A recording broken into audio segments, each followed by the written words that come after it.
friends, welcome back, or welcome if you're new. My name is Emma, and this is Dandelion Cottage. In today's video, I'm going to show you how you can take a plain white t-shirt, boring, and turn it into something fun like this.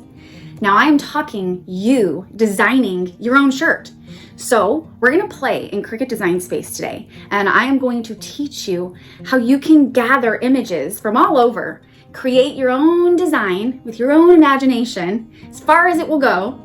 We're going to piece it all together in Cricut Design Space, and then we're going to put it into Microsoft Words because we want to have the image print bigger. You know, Cricut Design Space limits us on how large we can print, so I have a workaround for that. Then we're going to print the image, we're going to press the image, and then I'm gonna give it to my son, and he's gonna be super excited. So if this sounds fun to you, please tag along. Okay, here we are in Cricut Design Space, and like I said in the introduction, we're gonna make a fun t-shirt with this image on it. And I'm gonna show you start to finish how to do something like this yourself. So let's go ahead and get started. First thing we're gonna do is we're gonna go to images here in Cricut Design Space. And we wanna look for donut. And what I did is I just went through and I was trying to decide, what donut looks delicious? What donut do I want to use?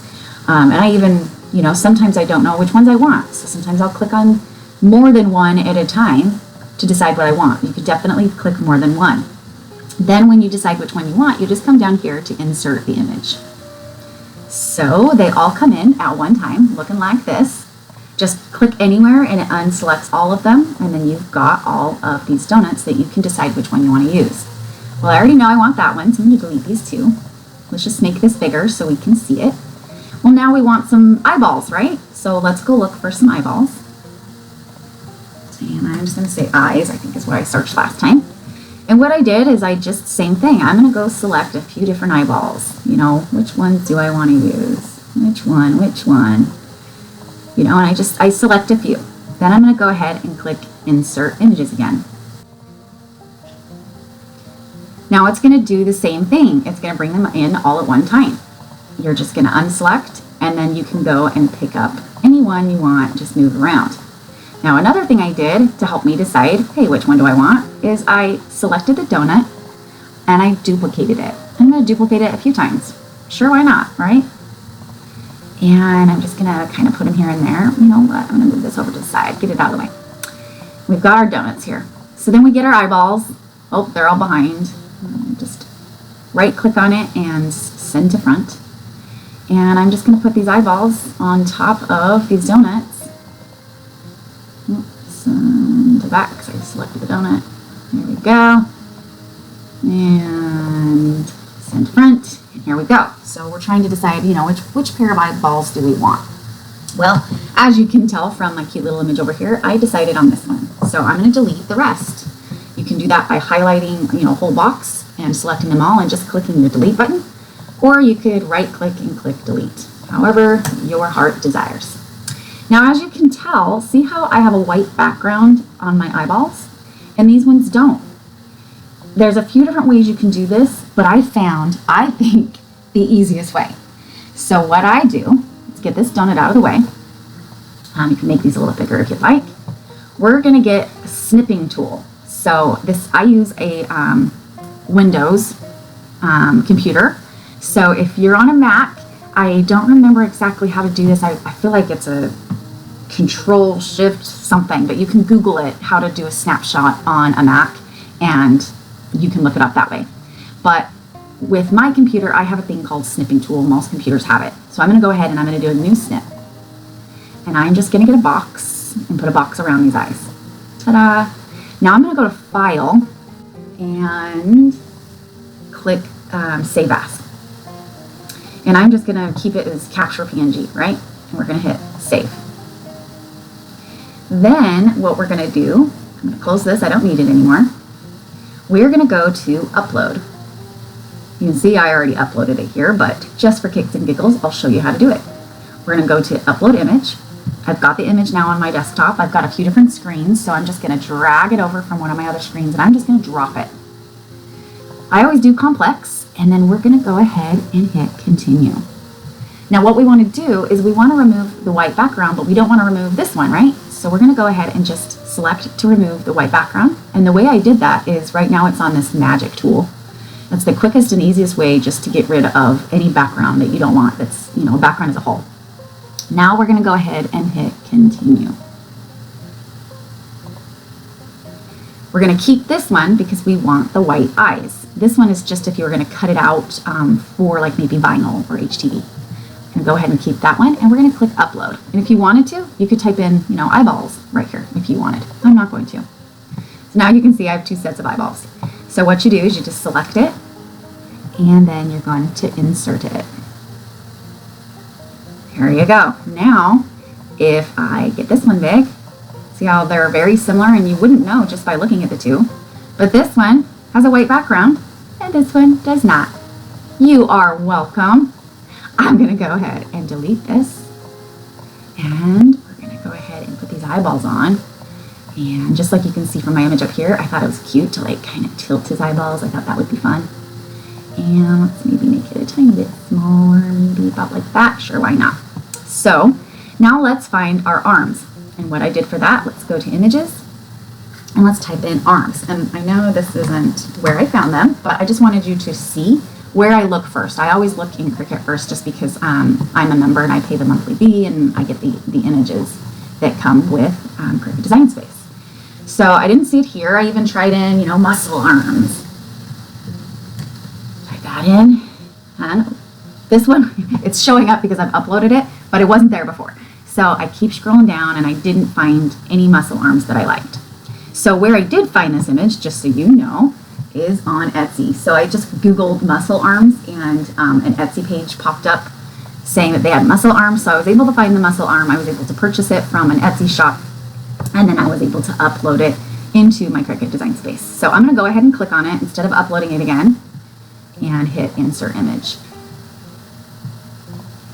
There you go.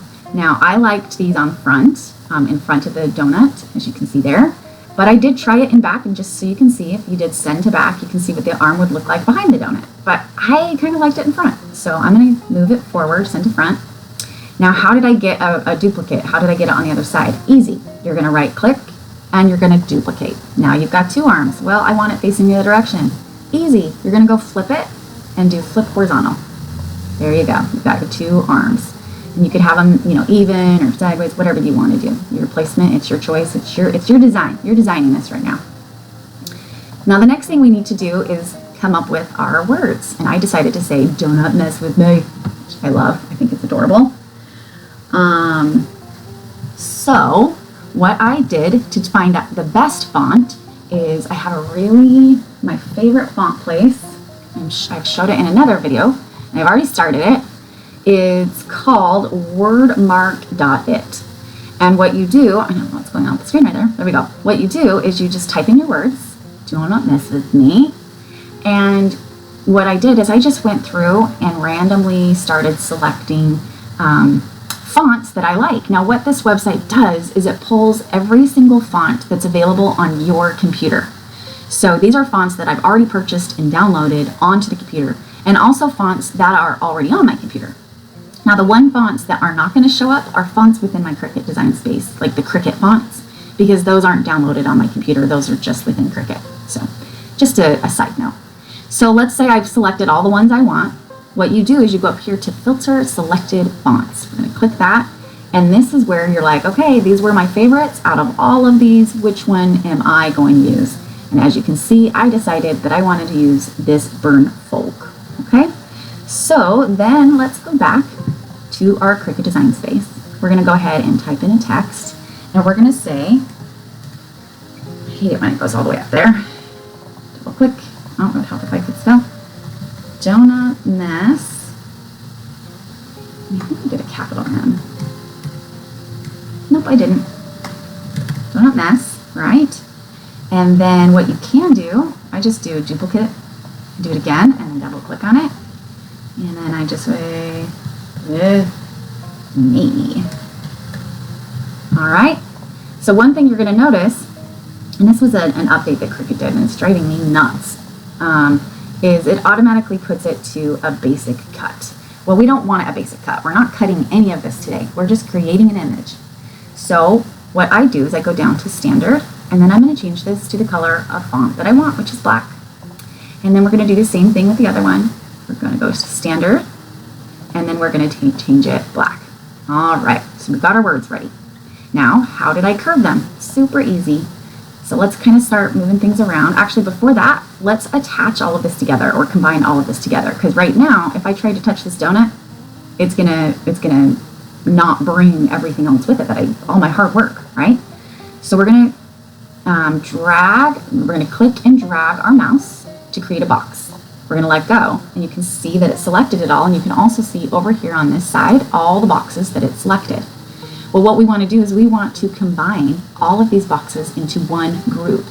Super easy to do. All you got to do is come up here and click the group button. And now you can see where this says group. One thing I wish that they would do, and honestly this is just my brain, is wishing that I could rename a group. Like I would love to just put like donuts so that I know like what group is when I have tons of groups going on.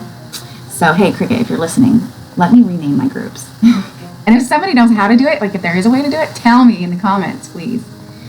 Anyways, so now that we did that, this is now grouped together. So I can click on it and I'm not going to be worried that it's going to, mess up my image, right? So with all that said, let's move it down here. And in fact, now that we've got all this, we can just get rid of this, right? Or, we could hide it. So you can see I've already grouped this one together. What I can do is I can go to this group up here and you see this eyeball. All you need to do is click on this and it hides. Uh-oh, I did the wrong thing. Click on that one and you're gonna hide that one, okay? So we've got the donut mess and we want to curve it. So you're gonna come up here, you wanna make sure it's highlighted. If it's not highlighted, it's not gonna be there. So you highlight it, you click on it, and we're gonna curve it. And I just grab this and I toggle it over until I decide I like the curve I like. So let's try that for now. And then I'm going to get this and I'm gonna move it. See it coming together? I just think that's so cute. And if you want to do more of a curve, great. That sounds awesome, right? There we go.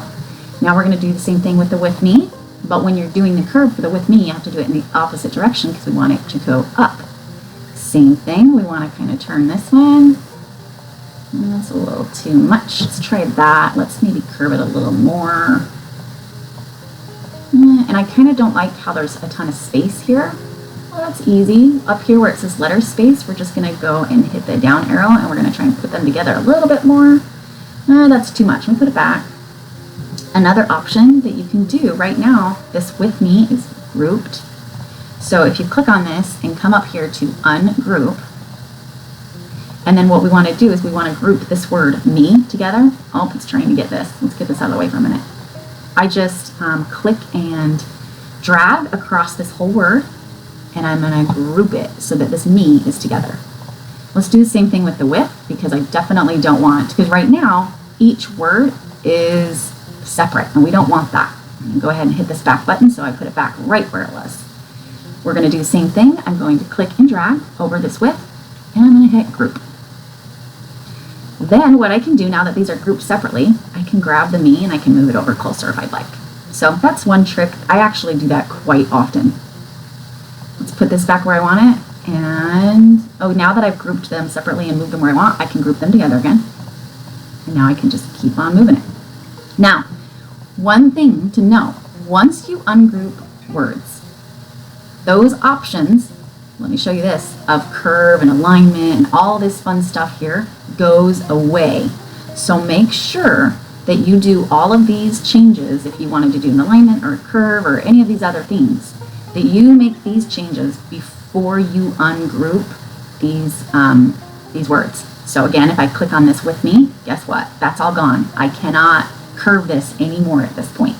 So just a tidbit, just to try and give you guys some insight on how to use Cricut Design Space. Okay, so there we go. There's our image. Awesome. Well, I'm going to go ahead and use the one that I already had. So I'm just going to highlight over this whole thing and I'm going to hit delete. So don't worry, we still have the other one. I just hid it, right? So I'm going to go unhide it now. Here is our image. Now, I think I already said this at the beginning, but just in case I didn't, if any of you are wondering why I don't just print straight from Design Space, well, it's because Design Space has limitations. And I kind of hate that it just, like, I get that there's a print and cut option, but Cricut, if you're listening, could you also just make a print option? That'd be great. I'd love you forever for that. Thanks. Please, thank you. Anyways, right now they only have a print then cut option. And as you can see up here, it has a little disclaimer. And if I click on it, it says, not supported by maker, image too large, reduce the image to 6.75 inches by 9.25 inches. Well, I'm pretty sure I said this before, that's just too small. That's not the size that I want for my son's shirt. And you can see I already did the dimensions that I do want. I went up here, just in case you don't know how to do that, you would just go up here and I reshaped this to 10.5. So before it was like this, right? It was really big and that's way too big for my son's shirt. I go up here and I type in 10.5 because that is the width that I want for my son's shirt. Well, I wouldn't be able to print this, even if I tried. So if I went and hit make it, it's not gonna let me. So yes, Cricut, please make a change that I can print from here so that I can stop doing my workaround. Okay, so this is how I do my workaround. Same thing we did with these eyeballs, right? We're going to make this, I like to make it big so that I get like a really crisp image. Nothing can be around it. I'm gonna get my snipping tool again. I'm gonna do new. And what I do is I try and get as close to the image, and sometimes this takes me a few times because it's kind of hard to eyeball this. I get as close to the image as I can. That's okay, but I want to try and get a little closer. So I'm going to hit new. I'm going to try again. Still in and down. Oh, I'm cutting it off a teeny bit. Let's try again. Let's try right there. Ooh, it's almost the same as the first time, but that's okay. We're going to go with this one, right? Now, the reason I'm doing that is because I am, I'm fixing the dimensions. So when I go into Word Doc and I type in 10.5, it's going to be close to that image because that's where I cut the image at. Now let's go ahead and save this to our desktop. And we can go ahead and keep it captured because we don't need this anymore. So I'm going to hit save. It's going to say, hey, you're replacing it. Yeah, sure. Or you could rename it. I'm telling you guys, I'm just quick. We're going to go to our Word Doc, which you can see I was working on an image earlier today. I'm going to delete that. I'm going to grab the doc from before and I'm going to drag it in. Oh shoot, look, you can see the background. Yep, you sure can. Can you see that right there? No problem. We're going to go fix it. We're going to go back to Cricut. We're going to go here. We're going to do new. We're going to move this because for some reason it was getting that in my clip. And I don't want it in my clip. Let's go about right there. Try this again, folks. Oh my gosh, it's still there. Why is that there? That is the most random thing. I've never seen that in my life. New. Try it one more time. I don't know why it's doing this. Of course, it's going to happen as I'm recording. Grab it again. Okay, it's not there. I couldn't tell you what was happening. I think it's because the box was there before I started snipping, and I had to move the box out of the way. It's the only thing I could think of, but that has never ever happened in any time that I've ever done this. So we're going to go ahead, File, Save As. We're going to override the one we already have by clicking Save, yes. We can close out of this now. We don't need it. We're going to go back to our Word Doc, and we can just drag it and drop it. Now, you may have seen from my other videos, a lot of the times I like to get rid of the white background because right now it has a white background. And the way you can tell that is let's just right click on this and we're going to send it to the back. It's funny, I never go that way and I just went that way. Drag and drop again. Oh my gosh, you guys, what is happening? Behind text. Okay, there's the two. So we've got this one, and then we've got this one, right? And you can see when I overlap them that there's a white background. So sometimes I have seen it when I sublimate that if, just sometimes, it doesn't happen all the time, that it kind of messes with my design when I go to sublimate it on a white shirt. I don't want that to happen. So I'm going to show you another trick that I love. which is going to a website. Sorry, it's on another screen. I'm going to move it over here. Here we go. And I know I've introduced you guys to this website before too. This is another one that I love. www.remove.bg. Not affiliated in any way, shape, or form with anything I'm showing you today. I'm just showing you my tips and tricks. So what I'm going to do is I'm going to grab my design, my image, from my other screen, and I'm going to drop it. And it's working on removing any of the background. And look at that, it actually did a really good job. Sometimes it doesn't do too good. Oh, it didn't do good. Look at that, it ruins the eyes. Yeah, I don't think I'm a big fan of those eyes. Let me just double check. Maybe it won't be that big of a deal. Let's try it. I'm gonna go ahead and download. And just so you guys can see, I was trying to compare it to this one to see if it was going to be a big deal. It might not be a big deal. So let's just go ahead and try it. Go to my downloads, grab this, and then let's go back to our doc. I'm going to just drag the one that I just did. I have to do the same thing. I have to double click on it, go up here to wrap text and do behind text so that we can move it around. But now, as you can see, there's no background. So, and really looking at these two images side by side, they're so similar. I'm okay with using this one. It didn't ruin the eyes like I thought it did. So let's go ahead and just delete this one so that we don't have to worry about having any weird background. Now this is where, when I was in Cricut Design Space and we were using our snipping tool and we were trying to get as close as we could, you saw that, and I tried it a few times. This is where that comes into play. Let me go back there. See this square around it? If my square was bigger, if I wouldn't have been, careful, then when I go up here to the height and width, it's not going to be truly 10.5. It might be bigger than 10.5 because I was off, right? So let's go up here to the width and we're going to type in 10.5. Hit enter. And let's go ahead and change the layout of the paper by going to orientation landscape. And you can see right now my paper is on, if I go to size, I'm on an 8.5 by 11. Now, I have another video that teaches you how you can go ahead and get bigger designs on an 8.5 and 11.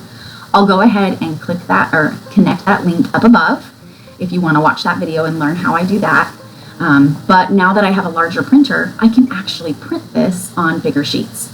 But just for a quick rundown to teach you guys how I would do that. If I did that right now in this situation, I would basically, print it like this, and then I would probably move up the image, print it like this, cut out the with me, something like that. Or, bring it all the way up here and do with me and then put a different image up here so that I'm not wasting paper. So just so you know, there is a way to do that, and then you just tape it back together afterwards. So yeah, please watch that other video. But what we're gonna do at this point, because I do have a bigger printer, is I'm gonna go to size, and I'm going to change it to, where is it? Am I blind? Where did it go? Oh, right here, tabloid, 11 by 17. And you can see that I could go ahead and print it here and put another image here. A few different options, but we're going to go ahead and just print this image like this right in the middle of the page. And I know some of you are going to be like, no, Emma, don't do that. You're wasting paper. I know, I'm sorry. Actually, you're right. I'm going to scoot it over so that I can reuse this side of the paper later. I listened to the good angel on my shoulder just then. Okay, we're going to hit print. And then we want to make sure we're looking at the right printer. So right now, this printer is my Epson 2760, and it prints the smaller prints, and it's not going to print this image because it's going to cut it off.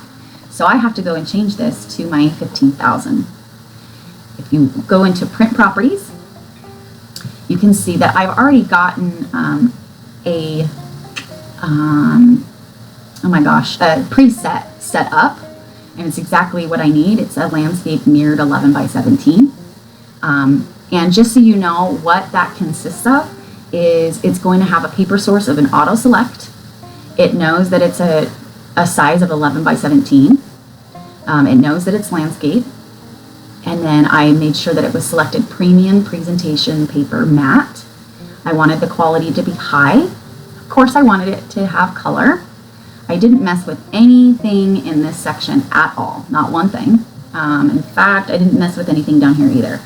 Now, one thing you could do is a print preview. So let's go ahead and select that so you can see what happens. Then we're going to go to more options. And on this section, I didn't change anything up here, just leave it. But what I did do is right here, it usually says automatic. I switch mine to custom. Then when you do that, you go in here, you're going to click advanced. And I want to say before, like when it's custom, it's Epson Vivid. Well, what I do is I go and I change it. And I change it to Adobe RGB with a gamma of 2.2. I have just found that my images are way more vivid and vibrant with this setting. This is a personal preference. You guys can have it however you would like. The other thing on this page that I'm going to make sure to update is I want to mirror my image, because if you don't mirror your image, these words are going to be backwards on your shirt. The other thing that I deselect, it's automatically selected before, is this bi-directional printing. What this does is it prints in both directions, and it basically speeds up your printing. With sublimation printing, you don't want speed. You just don't. You want it nice and slow and precise. So I deselect this. Again, personal preference. Go ahead and try both, see what you think. I feel like there was one more thing that I deselect. Let me see, let me go back to the name. Oh, on an Epson 15,000. Not all Epsons have this option, but on a 15,000, they have quiet mode, and it comes automatically selected as off. I turn mine on, again, because it slows down your printing. And the slower the print, I feel like the more precise the print's gonna be. So I turn mine on. So now that we have everything selected, we're gonna go ahead and hit OK. And because I selected that, no, I forgot what it's called, print preview, since I selected that, when I go and click print, it is going to preview. Here it comes. It's gonna let me preview it before I print. And that way, and I actually really love this, because it's gonna make sure that I didn't accidentally have this too far over and it was cutting off my D. Because I'm telling you what, that has happened to me before, and it's so frustrating because most of the time you have to redo your whole image, or at least print just these words, and then you have to cut it out and piece it together, and it's frustrating. So I do encourage you guys to do a print preview before you print any of your images, as well as making sure that it's mirrored. So see how it's mirrored? If it wasn't mirrored, then you're gonna know that you're gonna have a backwards image when you go to press it. So now that we see it, everything looks great, we're gonna go ahead and click print. You guys are gonna hear my printer turn on, and at this point, I'm gonna go ahead and head to the table, and I'll meet you there. Okay, here we are over at the pressing corner, and we're gonna go ahead and get the design put on the shirt. So I already pre-pressed it. I always do that off camera just to make it quick. But what you do is you wanna make sure that you have a piece of butcher paper in between the shirt, because this is a lighter shirt and you definitely don't want it bleeding through to the back side of the shirt. And then what I do is I lint roll it really good, especially because it's a very light colored shirt. And then I press it. I put a piece of butcher paper over top and I press it for about 5 to 10 seconds. And what that's doing, it's just pulling some of the moisture that could be inside of the shirt out. And by pre-pressing your shirts like that, it's definitely gonna help the image last a lot longer because it's actually adhering to the fibers of your shirt. If there is any sort of moisture in your shirt, it doesn't mesh well. It just doesn't adhere to it. So just make sure that you're lint rolling and pre-pressing before you actually put your image down onto your shirt. So then I went ahead and I cut out my image. See how it printed out? Isn't it cute? Now I typically tear around it. I don't know what I was thinking. And by the time I got done cutting, it was too late. And at this point it would be really rough to tear around the edges because I would be really afraid that I'd get into the words. But I will show you the reason why I tear. I'll show you after we press the shirt. Wherever this line is, you're gonna see press marks on your shirt. So when you tear, it definitely helps take that away. There is a way around it. You can get your lint roller right after you press and you roll along it to help kind of lift that up. And it will definitely go away once you wash it. 100%, it goes away. But if you're not planning on washing the shirt before you send it to a customer, then I definitely want to tear or at least lint roll right after so that they don't see those lines, because the customer might be like, what the heck is this line doing on my shirt? So anyways, we're gonna go ahead and put this image on the shirt. Oh, and before I do that, I lint roll again, just a second time just to make sure we get any loose fibers off of the shirt. Okay, and then I'm just gonna get my image and I do my best to center it. I'm sure you've seen from other videos, there's different tricks I use all the time. Sometimes I'll press it one way and then the other to find out what the middle is. It's a personal preference on what you guys like to do. Recently, I've started using this. I got it off of Amazon. It was a package of, a whole bunch of them actually, like kid size, adult size. And I really like this. It's kind of cool. So the way I use it is I just look on the two shoulders and I just want to make sure that I have the same amount hanging over on each shoulder. And then that's how I know where my center is going to be. With this one, as you saw when we designed it, it was a little off center. So it's totally fine if it's not like right in the center. Okay, I want to say right about there. I'm going to eyeball it. And then again, if you've seen me do this, I usually do 4 finger lengths down. Depends on, how skinny or thick your fingers are. It may be 3 finger lengths for you or 5 or whatever, but that's how I measure is I do 4 finger lengths down. And then I'm just gonna look at this image here and move it left or right until I am happy with where I feel like it's at. In this situation, I think I'm gonna try and get it more like the do not over here and then the me over here. I'm gonna try and have it so that it's equal on both sides. Let me turn it just a tad. You know what? I think that is cute right there. Go a teeny bit more. It's messing with me because it's kind of lopsided the way I did it. So once you get it to the area you want it, then what I do is I start taping it down. And the reason we're taping it down is so that we can avoid any ghosting, because when I lift my press up, there's so much pressure on it that sometimes it shifts this paper, and that's what's going to create ghosting. If you don't know what ghosting is, watch my other video. I go into detail about sublimating and what that is. So then I hold my shirt up and I decide, okay, is that where I want it? And actually, I think I did pretty good. That's going to be adorable. And just so you guys know, the shirt that I'm using, so this is for my 10-year-old son.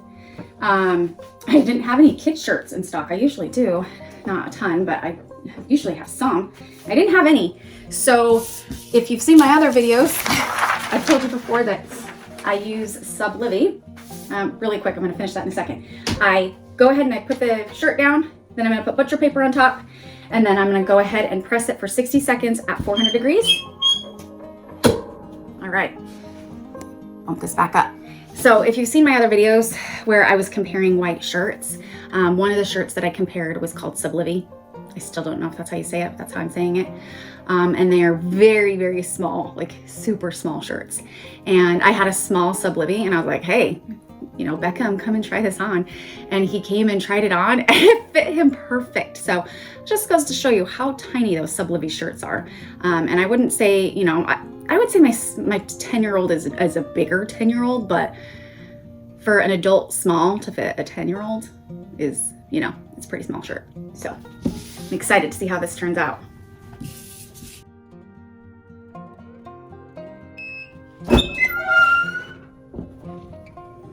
You always throw this top piece away.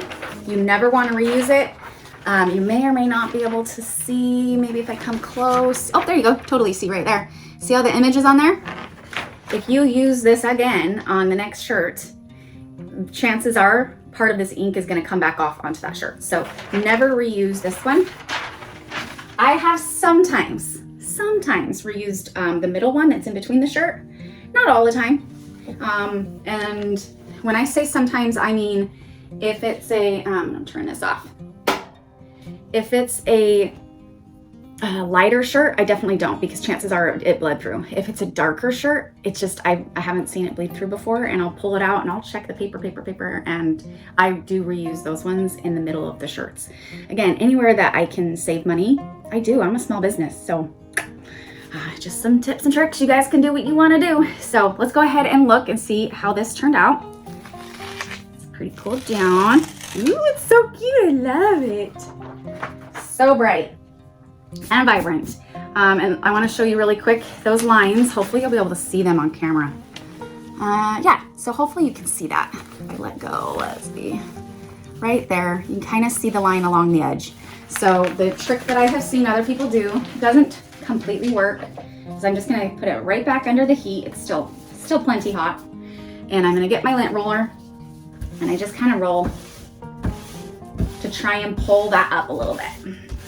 It definitely helps. Not completely by any means, but it definitely helps. So anyways, let me show you the results. Just leave the paper in there. That is how it turned out. Super, super cute. I will say this is my Epson 15,000 printer that we used. This is the Epson ink. I think in one of my other videos, I showed you the difference between Cosmos ink and Epson ink. The Epson ink is definitely, to me, more red. Just more red, more orangey. And so I can tell from this image compared to the image on my computer screen that this one, like if I would have used my Cosmo ink, I think the Cosmos would have been closer to what the actual image was, because that was more of like a pink, and I feel like this is coming up a little bit more red than what the image was. Let me do a close up so you can kind of see what I'm talking about there. It's not horrible by any means. It's fine, totally fine. But my preference is Cosmos. Totally Cosmos. I'm a Cosmos girl. Awesome. I really like it. He's gonna love it. All right, that's it, friends. What'd you think? Did you learn something new? I hope you did. If you did, whatever your biggest takeaway is, put it in the comments below. It truly helps me know what I should focus my teaching on, things that I can further expand your knowledge, either in Cricut Design Space or with the printer, or if you have a tip and trick that I didn't mention today, put it in the comments below. We're a community. Let's help each other out. Now, I know I told you before that I was going to give this to my son, but because of YouTube's very strict rules on kids and children, I am not going to be doing that on camera. You can find us on Facebook in our group called Dandelion Cottage, DIY with Emma. And I'll be sure to post a picture of my son wearing the shirt so you guys can see how it actually turned out. But I think that it turned out pretty darn cute, and I think he's gonna get a kick out of it. So I'm really excited to surprise him with it today. As always, thank you so much for watching. I appreciate each and every one of you. Don't forget to hit like and subscribe. And the most important thing is, don't forget to ring that bell so that you will get notified anytime that I upload a new video. Until next time, we'll see you later, friends.